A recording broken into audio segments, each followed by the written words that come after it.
Pengemis ini temukan dompet hilang dan ingin mengembalikannya, tapi malah dihina oleh pemiliknya. Namun, balasan pengemis itu justru bikin wanita muda itu terdiam. Suara klakson mobil bergema di tengah hiruk-pikuk kota metropolitan yang tak pernah tidur. Di bawah bayang-bayang gedung-gedung pencakar langit, seorang pria tua duduk di tepi trotoar dengan tubuh membungkuk oleh beban usia. Namanya Pak Rudi, seorang pengemis lansia yang telah menghabiskan bertahun-tahun hidupnya di jalanan. Meski pakaian yang ia kenakan lusuh dan wajahnya dipenuhi kerutan mendalam, matanya masih memancarkan kebijaksanaan yang sulit dijelaskan. Ia selalu percaya bahwa kebaikan adalah satu-satunya warisan yang bisa ia tinggalkan di dunia ini. Hari itu, seperti biasa, Pak Rudi duduk di sudut jalan dekat pusat perbelanjaan mewah. Para pejalan kaki melintas tanpa memperdulikannya. Ada yang sibuk berbicara di telepon, ada yang terburu-buru menuju taksi, dan ada pula yang menatapnya dengan pandangan dingin. Tapi Pak Rudi tidak pernah mengeluh.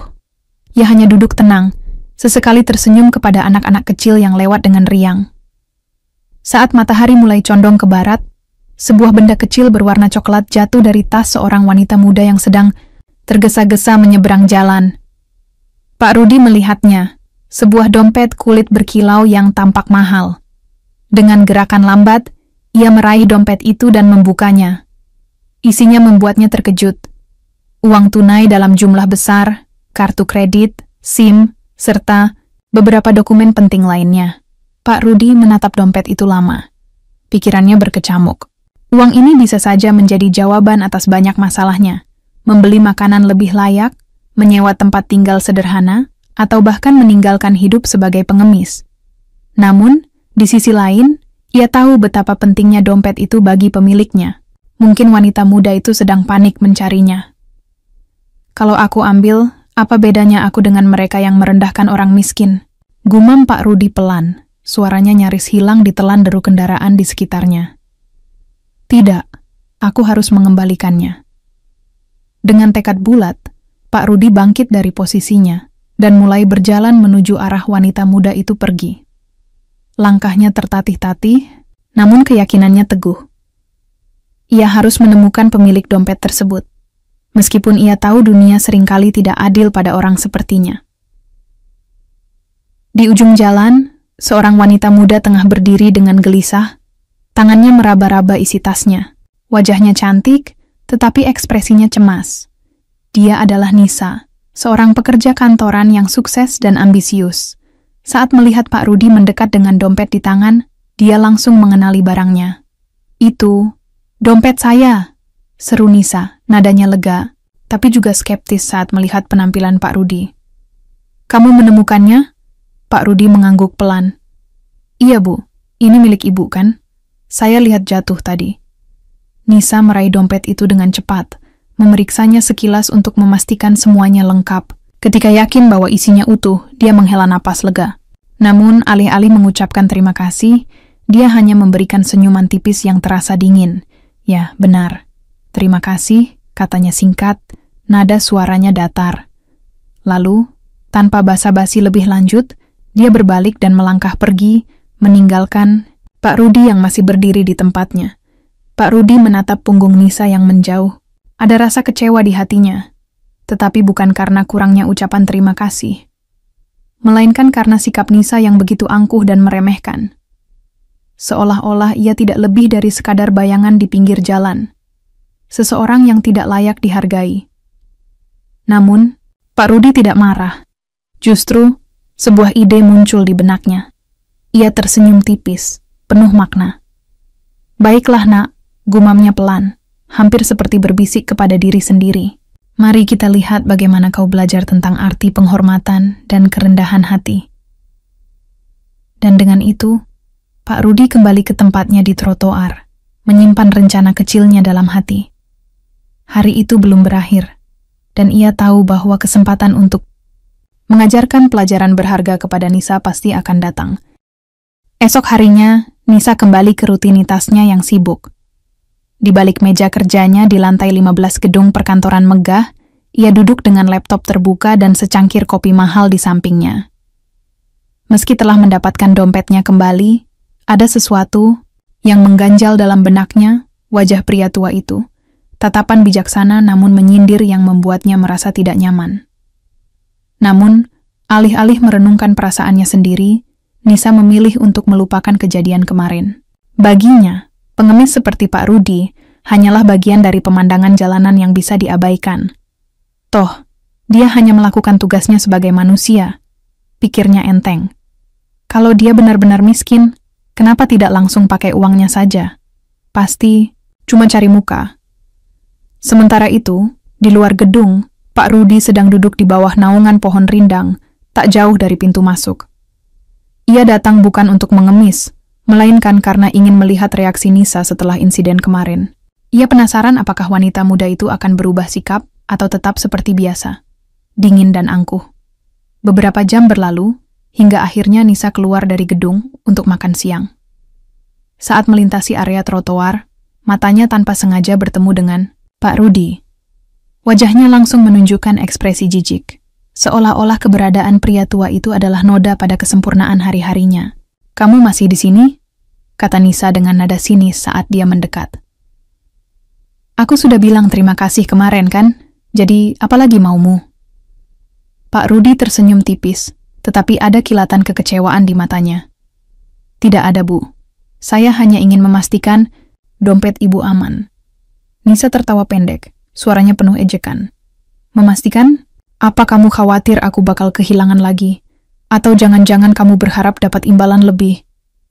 Pak Rudi menggeleng pelan, wajahnya tetap tenang meskipun hatinya terluka oleh kata-kata Nisa. "Tidak, Bu. Saya hanya ingin membantu. Tidak lebih." "Tolong, jangan sok suci deh," balas Nisa dingin.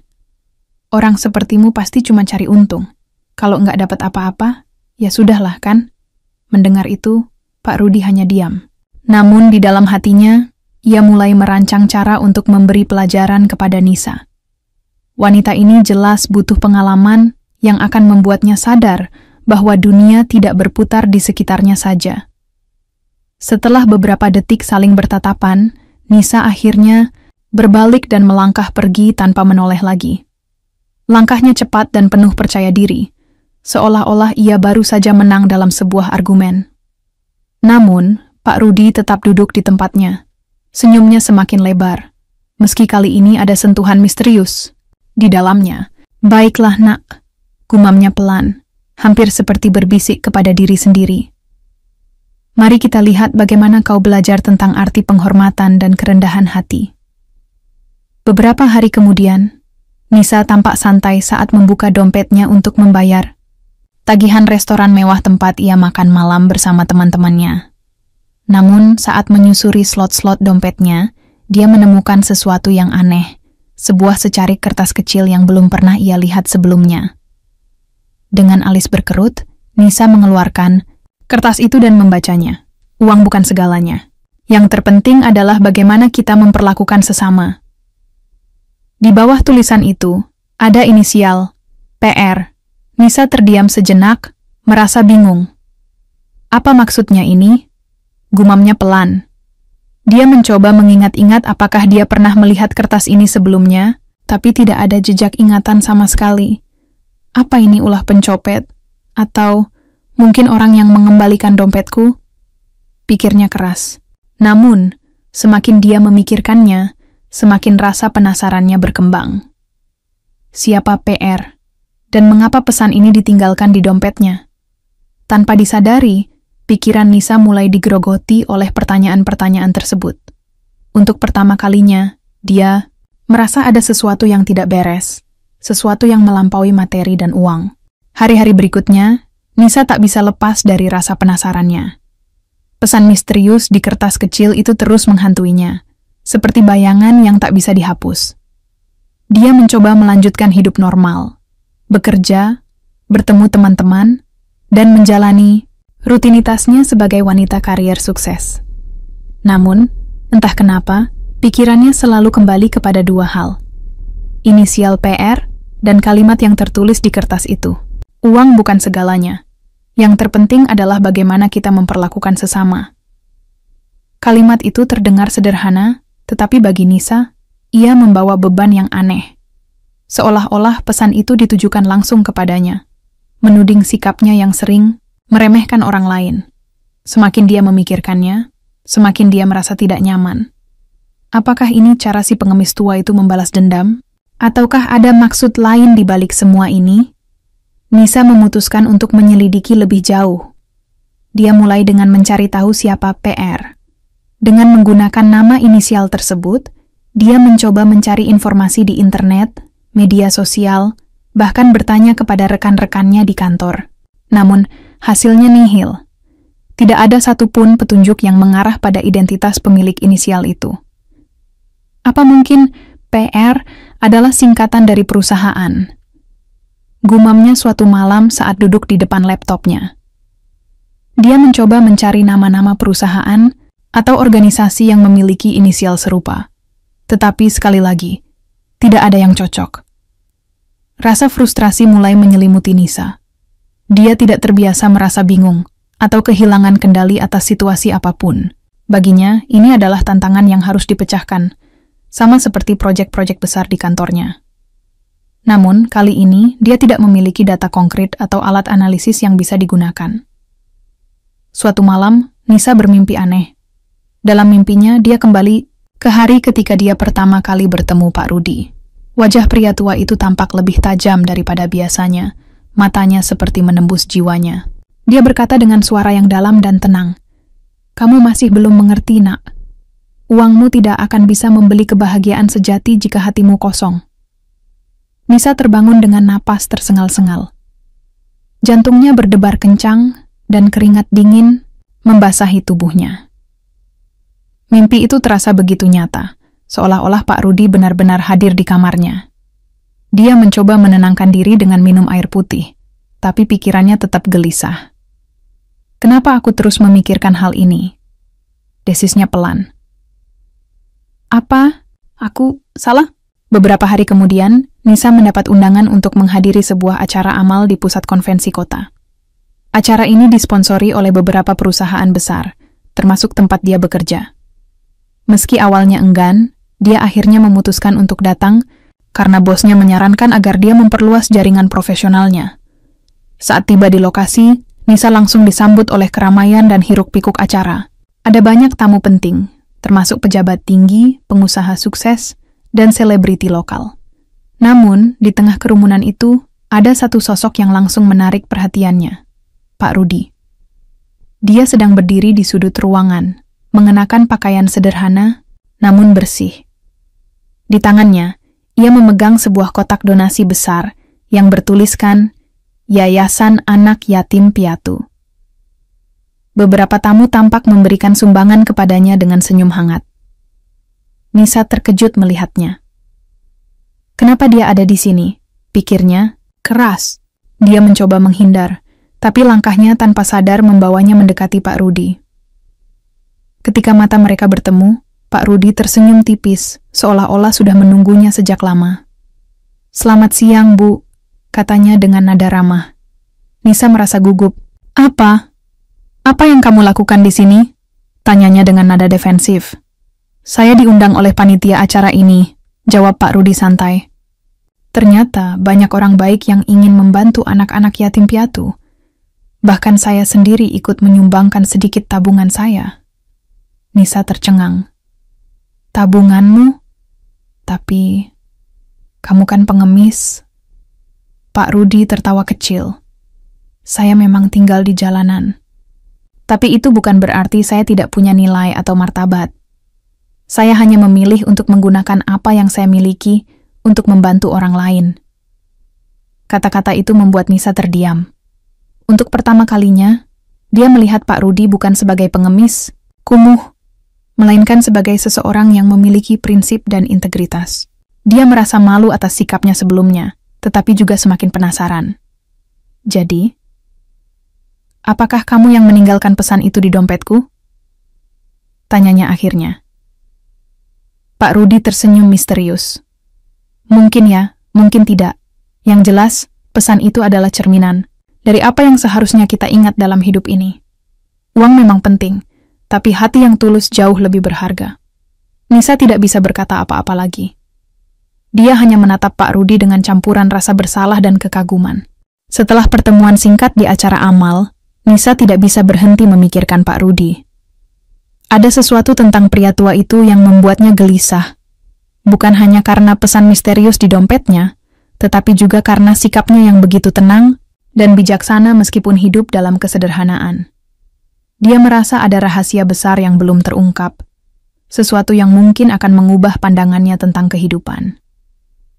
Keesokan harinya, rasa penasaran Nisa semakin memuncak. Dia memutuskan untuk mencari tahu lebih banyak tentang Pak Rudi. Menggunakan nama Rudi sebagai kata kunci, dia mulai mencari informasi di internet. Awalnya pencarian itu tampak sia-sia. Namun, saat dia mempersempit hasil pencarian dengan menambahkan kata kunci seperti pengusaha dan kota ini, sebuah artikel lama dari 10 tahun silam muncul di layar laptopnya. Judul artikel itu cukup mencengangkan. Pengusaha sukses kehilangan semua harta dalam skandal penipuan bisnis. Nisa membaca artikel itu dengan napas tertahan. Di dalamnya, terdapat foto seorang pria parubaya yang tampak sangat mirip dengan Pak Rudi. Namanya adalah Rudi Santoso, mantan pemilik perusahaan properti besar yang dulu sangat terkenal. Artikel itu menjelaskan bahwa perusahaan Rudi runtuh setelah mitra bisnisnya melakukan penipuan besar-besaran, menyebabkan dia kehilangan semua asetnya. Akibat skandal tersebut, reputasinya hancur, keluarganya meninggalkannya, dan dia akhirnya jatuh miskin. Namun, yang lebih mengejutkan bagi Nisa adalah bagian terakhir artikel itu. Meski kehilangan segalanya, Rudi Santoso dikabarkan tetap menjaga integritasnya. Ia menolak untuk melarikan diri atau menyalahkan orang lain atas nasibnya. Bahkan, ia diketahui menggunakan sisa tabungannya untuk membantu komunitas lokal dan anak-anak yatim piatu. Nisa menutup laptopnya dengan tangan gemetar. Pikirannya dipenuhi oleh berbagai emosi, rasa bersalah, malu, dan bahkan sedikit takjub. Selama ini dia menganggap Pak Rudi hanyalah pengemis biasa yang tidak layak dihormati. Ternyata, pria tua itu adalah mantan pengusaha sukses yang telah melalui cobaan besar, namun tetap mempertahankan nilai-nilai moralnya. Beberapa hari kemudian, Nisa memutuskan untuk menemui Pak Rudi lagi. Dia mengetahui bahwa pria tua itu sering berkunjung ke panti asuhan yang didukung yayasan amal tempat dia bekerja. Setelah menunggu beberapa jam di depan panti asuhan, akhirnya dia melihat Pak Rudi datang dengan langkah pelan, membawa sekantong buah-buahan segar. "Pak Rudi!" panggil Nisa, suaranya terdengar gugup. Pak Rudi menoleh dan tersenyum tipis saat melihatnya. "Oh, Bu Nisa, ada apa?" Nisa menghampirinya, wajahnya tampak tegang. Saya ingin minta maaf," katanya dengan nada rendah. "Saya baru tahu siapa Anda sebenarnya." Pak Rudi mengangkat alisnya, tapi ekspresinya tetap tenang. "Apa maksudmu?" "Saya membaca artikel tentang Anda," lanjut Nisa cepat-cepat. "Tentang perusahaan Anda, skandal itu, dan segalanya. Saya tidak tahu kalau Anda dulunya seorang pengusaha besar. Saya benar-benar minta maaf atas sikap saya yang kasar dan meremehkan." Pak Rudi diam sejenak, lalu tertawa kecil. "Jadi, kamu sudah tahu cerita lama saya, ya?" Nisa mengangguk. "Ya, dan saya merasa sangat malu. Saya salah menilai Anda. Saya pikir Anda hanyalah pengemis biasa. Tapi ternyata, Anda jauh lebih dari itu." Pak Rudi menggeleng pelan. "Tidak, Nak. Kamu tidak salah. Memang benar saya sekarang tinggal di jalanan. Tapi status sosial tidak menentukan nilai seseorang. Apa yang penting adalah bagaimana kita memperlakukan orang lain, bukan dari mana kita berasal, atau apa yang kita miliki." Nisa merasa matanya mulai berkaca-kaca. "Kenapa Anda tidak memberitahuku dari awal? Kenapa Anda biarkan saya merendahkan Anda seperti itu?" Pak Rudi tersenyum lembut. "Karena kadang-kadang kita perlu melihat kesalahan kita sendiri untuk belajar. Kalau saya langsung memberitahumu siapa saya, mungkin kamu tidak akan merasa perlu untuk merefleksikan dirimu. Ini bukan tentang balas dendam, Nak. Ini tentang membuka mata hatimu." Sebelum berpisah, Nisa bertanya satu hal lagi kepada Pak Rudi. Kenapa Anda masih membantu orang lain meskipun Anda sendiri hidup susah? Pak Rudi menjawab dengan tenang. Karena kebahagiaan sejati bukanlah tentang memiliki banyak uang atau kekuasaan. Kebahagiaan sejati adalah ketika kita bisa membuat orang lain tersenyum, meskipun kita sendiri sedang berjuang. Itulah warisan yang ingin saya tinggalkan di dunia ini. Nisa mengangguk, air mata mulai mengalir di pipinya. Untuk pertama kalinya dalam hidupnya, dia merasa benar-benar rendah hati. Setelah pertemuannya dengan Pak Rudi di panti asuhan, hidup Nisa mulai berubah secara perlahan namun pasti. Dia tidak lagi melihat dunia hanya dari sudut pandang materi dan kesuksesan karier. Sebaliknya, dia mulai membuka hatinya untuk hal-hal yang lebih besar, hubungan manusia, kebaikan, dan nilai-nilai moral yang selama ini ia abaikan. Beberapa hari setelah percakapan itu, Nisa memutuskan untuk mengambil tindakan nyata. Dia mulai terlibat dalam kegiatan sosial yang sebelumnya tidak pernah ia pikirkan. Awalnya, langkah ini terasa canggung baginya. Dia tidak terbiasa bekerja sama dengan orang-orang dari latar belakang berbeda atau menangani masalah-masalah yang tidak berkaitan dengan pekerjaan kantornya. Namun, semakin sering dia melakukannya, semakin dia merasakan kepuasan yang tak ternilai. Salah satu langkah pertamanya adalah menjadi sukarelawan di panti asuhan yang sering dikunjungi Pak Rudi. Di sana, dia membantu anak-anak yatim piatu dengan tugas-tugas sederhana seperti mengajar mereka membaca, bermain, dan bahkan memasak. Pada awalnya, dia merasa canggung dan khawatir akan dinilai tidak cukup baik oleh orang lain. Namun, senyum polos anak-anak itu dan rasa syukur mereka membuatnya menyadari bahwa kebahagiaan sejati datang dari hal-hal kecil yang bermakna.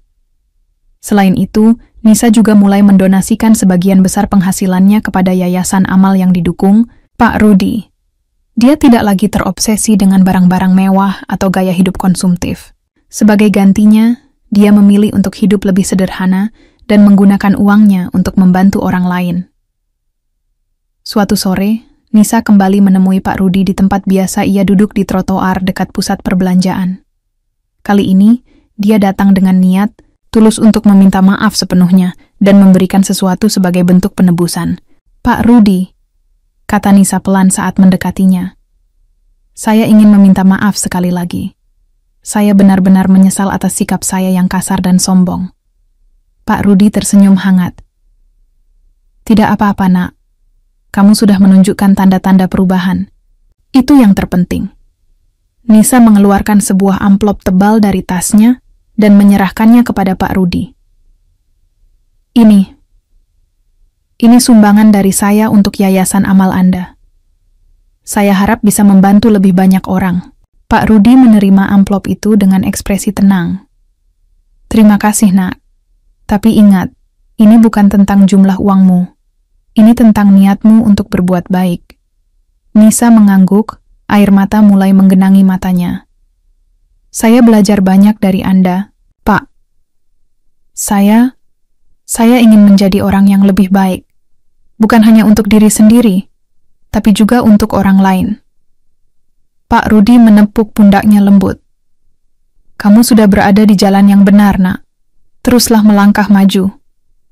Bulan demi bulan berlalu, dan Nisa semakin terlibat dalam kegiatan sosial.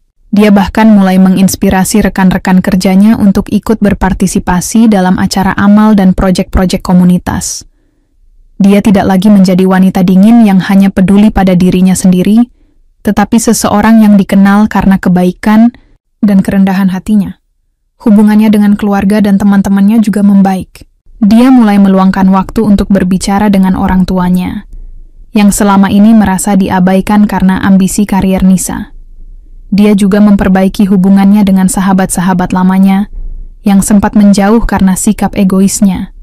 Puncak transformasi Nisa terjadi ketika dia memutuskan untuk meninggalkan pekerjaannya di perusahaan besar dan bergabung dengan sebuah organisasi nirlaba yang fokus pada pendidikan anak-anak kurang mampu. Keputusan ini awalnya membuat banyak orang terkejut, termasuk bosnya yang sangat mengandalkan kemampuan Nisa. Namun bagi Nisa, ini adalah langkah yang tepat untuk menjalani hidup dengan makna yang lebih dalam. Di akhir cerita, Nisa kembali menemui Pak Rudi di tempat yang sama di mana mereka pertama kali bertemu. Kali ini, dia datang bukan sebagai wanita angkuh yang meremehkan orang lain, melainkan sebagai seseorang yang telah menemukan arti sebenarnya dari kehidupan. Pak Rudi, katanya dengan senyum tulus. Terima kasih telah mengajari saya tentang pentingnya, kerendahan hati dan kebaikan. Saya tidak akan pernah melupakan pelajaran ini. Pak Rudi tertawa kecil, matanya berbinar penuh kebijaksanaan. Kebaikanmu hari ini adalah investasi untuk masa depanmu sendiri, nak. Jangan pernah meremehkan siapapun, karena setiap orang memiliki nilai dan martabat. Nisa mengangguk, hatinya dipenuhi oleh rasa syukur. Dia tahu bahwa perjalanan hidupnya panjang tetapi dia siap untuk melanjutkannya dengan hati yang lebih lapang dan rendah hati.